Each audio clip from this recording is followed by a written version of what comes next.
Bonjour à toi, cher spectateur. Midsommar d'Ari Aster est un film qui me faisait trépigner d'impatience. Parce que, comme vous avez pu le deviner avec la vidéo de ce matin, le cinéma de genre américain, je considère que c'est un des cinémas de genre les plus prometteurs du cinéma international. Parce qu'il va dans deux directions qui sont très opposées, mais deux directions au moins qui ont le mérite de proposer des choses différentes. Et donc de toucher à peu près tous les spectateurs fans de ce cinéma. Mais j'ai une préférence donc pour cette fameuse vague dont Ari Aster fait partie, qui consiste à mettre en avant l'auteur et à mettre en avant sa manière de voir le genre. Et Ari Aster a une patte très singulière, et autant dans Hérédité j'avais beaucoup aimé, mais je trouvais qu'il y avait des limites, et j'avais la sensation que Midsommar, ça pouvait être l'accomplissement pour ce jeune cinéaste.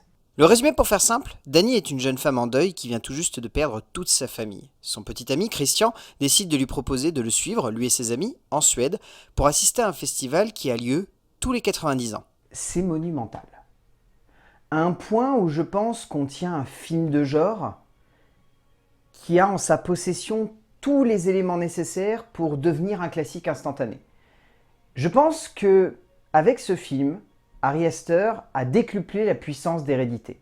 Hérédité était pour moi un fantastique travail de composition, mais il manquait quelque chose. Il manquait une petite âme en fait, et cette âme, elle était dans la construction des personnages, qui était fascinant, mais dans lesquels il était compliqué de se projeter. Et bien vous avez la réponse à ce questionnement dans Midsommar. Là, il a choisi, mais alors de mettre en place des personnages dans lesquels on rentre complètement. Parce que ce sont des archétypes qui vont à l'encontre de leur propre archétype. C'est-à-dire, c'est quoi? C'est un groupe d'étudiants américains. Mais ce sont des anthropologues et une psychologue.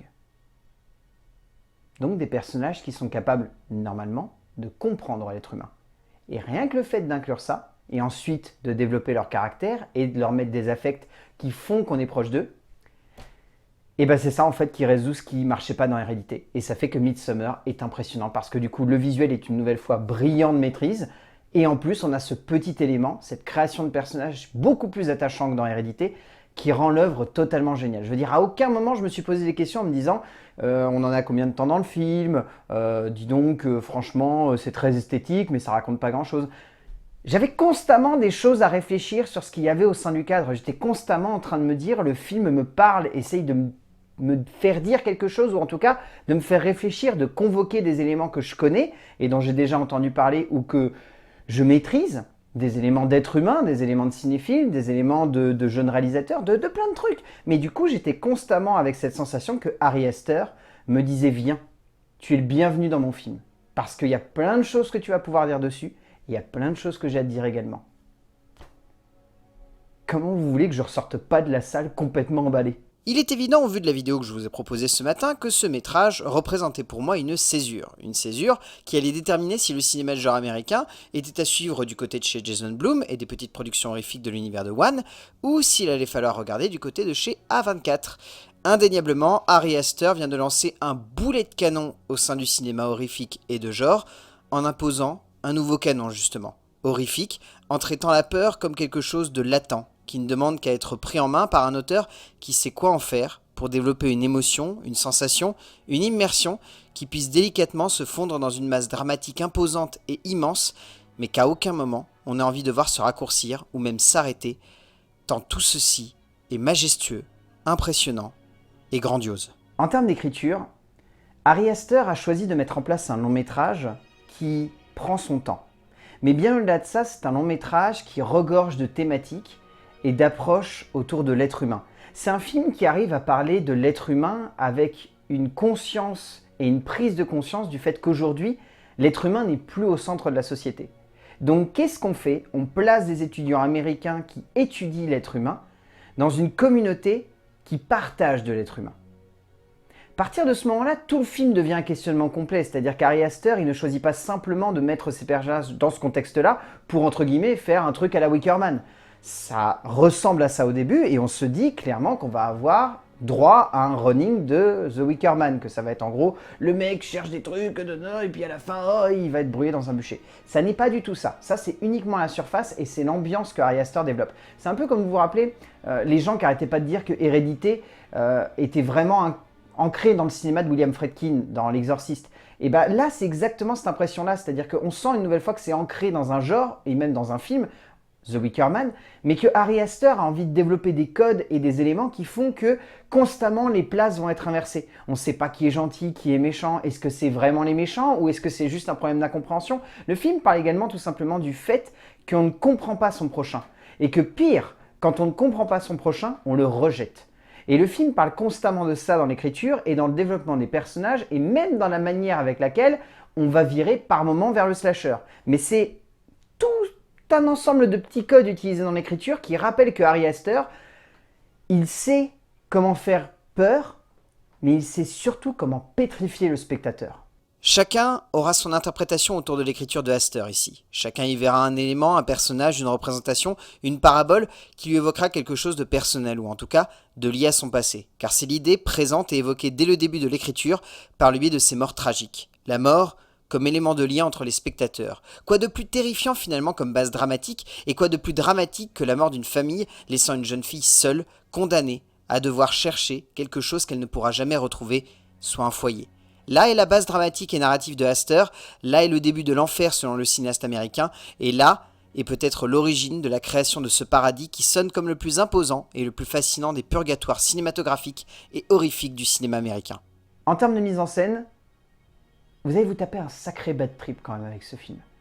Ça faisait longtemps que j'avais pas autant eu la sensation qu'un metteur en scène utilisait les bons éléments de cadrage, de montage, d'effets de style, d'effets spéciaux, pour faire en sorte que le spectateur soit pas bien face à ce qui se passe.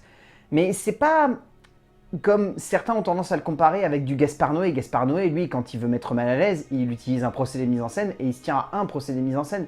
Ce que je trouve impressionnant, c'est que là, Ari Aster, il met au moins en scène 10, 15, 30, 100 éléments différents dans le cadre pour faire en sorte que on soit pas bien. C'est un truc tout bête, à un moment dans le film, vous allez avoir la sensation que l'image respire. Et vous allez vous attarder sur les détails et vous dire « Mais les fleurs sont pas en train de respirer, là ?» Et « Attends, il y a la bouffe qui respire aussi. Et ce verre-là, il n'est pas en train de gonfler et de dégonfler ?» Et constamment, ça va être ça. C'est des petits effets qui sont utilisés et qui donnent cette sensation d'oppression constante. Et le film va dans cette optique-là du début à la fin. Je veux dire, il n'y a aucun moment où le film ne respire et ne souhaite nous dire « Ah, vas-y, tu peux te poser. Tout va bien, tout est tranquille. » Non. L'angoisse est quelque chose d'hyper présent dans la mise en scène de Aster, mais bien au-delà de l'angoisse, c'est vraiment ce sentiment d'oppression qu'il va y avoir. Vous allez avoir la sensation qu'il y a quelqu'un qui est constamment au-dessus de vous, en train de vous presser les épaules, et qu'en face de vous, il y a un mec qui vous tape une causette, vous comprenez rien de ce qu'il dit, mais tant pis, vous êtes obligé de le regarder parce qu'il y a l'autre qui est au-dessus et qui vous tire les épaules. C'est oppressant comme c'est pas permis ce film, et ça nous met dans des situations où on est vraiment en train de se dire pourquoi je suis là? Pourquoi est-ce que je m'inflige ça? Pourquoi est-ce que je regarde ça? Et en fait, on se rend compte que ça a constamment du sens parce que la mise en scène est belle. Mais quand je dis belle, c'est vraiment visuellement, il y a un travail de chaque cadre qui fait penser à un tableau. Et puis, juste pour que vous réfléchissiez bien, regardez bien les tableaux aussi qui sont affichés dans le début du film. Parce que déjà l'introduction, ça m'a fait penser à l'ouverture de Antichrist, parce que dans l'introduction, le tableau qu'il y a au début, il y a tout le film, en fait. Ce qui m'a rappelé vraiment l'ouverture d'Antichrist. Mais bien au-delà de ça, tous les tableaux qui sont présents pendant les 40 premières minutes du long métrage font écho à des scènes qu'il va y avoir dans la suite. Donc amusez-vous à chercher ça aussi, ça peut être drôle. Alors juste, petit conseil, faites bien attention d'y aller avec l'esprit clair et sobre, parce que sinon, je pense que le malaise que vous ressentirez face à cette œuvre sera décuplé par 100 par rapport à ce que j'ai pu y vivre. Et rien que là, pour moi, j'ai eu la sensation que l'on m'a oppressé constamment pendant 2 heures de métrage. Je ne vais pas non plus vous dire de ne pas aller le voir, car franchement, c'est tout simplement brillant de maîtrise et de composition cinématographique. Je veux dire, il y a vraiment des moments où chaque plan est un tableau imposant que Aster cherche à rendre iconique et essentiel à la compréhension de tout le film, découpant chaque image comme un ensemble de questions qui trouveront des réponses par la suite de l'avancée des personnages, et je trouve cela extraordinaire à regarder. En termes de casting, tout le monde est parfait dans ce film. Mais genre vraiment à un point où je vois pas un acteur qui soit de travers. C'est impressionnant. Moi, les acteurs que j'ai le plus retenus, c'est Willem Blomgren qui joue Pell, ainsi que Jack Raynor et Will Poulter, qui sont pour moi les 3 acteurs qui sont vraiment à retenir dans le casting secondaire. On pourra retenir également Elora Torchia ainsi que Liv Miones, mais pour moi, c'est des acteurs qui sont trop secondaires. Mais Encore une fois, c'est pas parce qu'on est trop secondaire qu'on marche pas. C'est ça en fait qui fonctionne là avec le film d'Aster. C'est que là où Hérédité se basait vraiment sur, on va dire, 4-5 acteurs qui jouaient à fond, mais genre à fond, hyper bien, là c'est impressionnant, mais voilà, on a cette actrice principale et derrière on a tout ce casting que Ari Aster pousse dans ses retranchements et ça rend hyper crédible l'ensemble du métrage. Mais franchement, s'il n'y avait pas cette jeune actrice en tête d'affiche, je pense que le film ne fonctionnerait pas du tout. Florence Pugh est une jeune femme talentueuse, et ici elle impose une prestation d'une complexité et d'une densité tellement folle que franchement, je suis prêt à m'agenouiller devant elle tant elle a dû avoir du mal à tenir psychologiquement avec un tel rôle à interpréter. Au bout du compte, allez voir Midsommar. Mais genre, vraiment, n'hésitez pas une seule seconde. C'est une chance de pouvoir voir ce film parce que il faut vous dire qu'il est hyper bien distribué, je trouve, pour un film de genre. Et qui plus est, pour un film de genre interdit aux moins de 12 ans avec avertissement. Ça, c'est pas forcément un truc que j'ai plus appuyé que ça, mais vraiment, si vous y allez, faites attention. C'est pas un film où genre il y a une interdiction et on se dit oh on va se faire un petit peu peur. Là c'est de l'angoisse, c'est de l'oppression pure et dure. C'est-à-dire que c'est un film, honnêtement, ça ne m'étonnerait pas de voir des gens sortir de la salle en plein milieu du film parce qu'ils ont la sensation de ne pas pouvoir respirer. C'est cette impression vraiment que ça va donner. Donc, allez-y en ayant conscience de ça, mais sinon, n'hésitez pas une seule seconde. C'est un pur chef-d'œuvre ce film. C'est extraordinaire de voir des longs métrages horrifiques, angoissants et pétrifiants comme ça. D'ailleurs, je le rangerais plus dans la case drame d'angoisse. Parce que c'est plus un drame d'angoisse que vraiment un film d'horreur. Mais voilà, en ayant tout ça en tête, Midsommar de Ari Aster. Moi, je pense qu'il va finir dans mon top 10 de fin d'année, déjà c'est quasiment sûr. Mais voilà, n'hésitez pas une seule seconde, foncez. A plus.